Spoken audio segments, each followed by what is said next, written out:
Operasi taktis TNI kunci 22 eksekutor OPM, gerakan KKB mulai lumpuh, Sebbi Sambom CS tak berkutik. Gerak OPM dikunci TNI, 22 eksekutor KKB ditangkap selama 11 hari, Sebbi Sambom CS tak berkutik.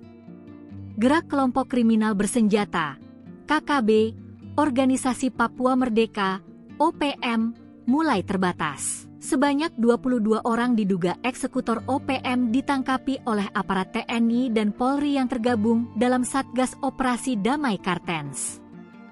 Penangkapan eksekutor OPM itu dilakukan dalam operasi taktis selama 11 hari, dimulai 10 hingga 21 Februari. Operasi taktis tersebut meringkus 22 orang diduga terlibat dalam serangkaian aksi teror mematikan. Setelah melalui proses investigasi mendalam, penyidik menetapkan 9 orang diantaranya sebagai tersangka utama. Para tersangka ini merupakan aktor intelektual sekaligus eksekutor di balik rentetan kekerasan di wilayah Yahukimo. Akibatnya, gerakan Sebbi Sambom CS diprediksi akan berkurang lantaran puluhan eksekutor OPM ditangkapi. Kasatgas Humas Ops Damai Kartens, Kombes Pol Yusuf Sutejo, mengatakan bahwa puluhan orang yang ditangkap itu dari berbagai lokasi penggerebekan. Pada operasi pertama, 10-16 Februari, tim mengamankan 6 orang terduga pelaku.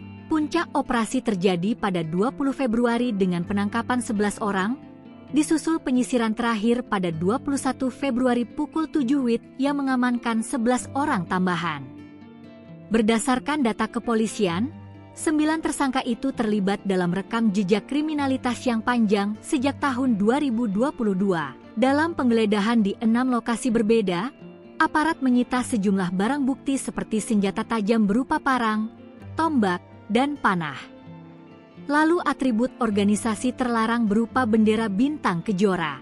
Saat ini, personel gabungan dari Satgas Ops Damai Kartens, Brimob Polda Papua, dan Polres Yahukimo memperketat pengamanan di titik rawan.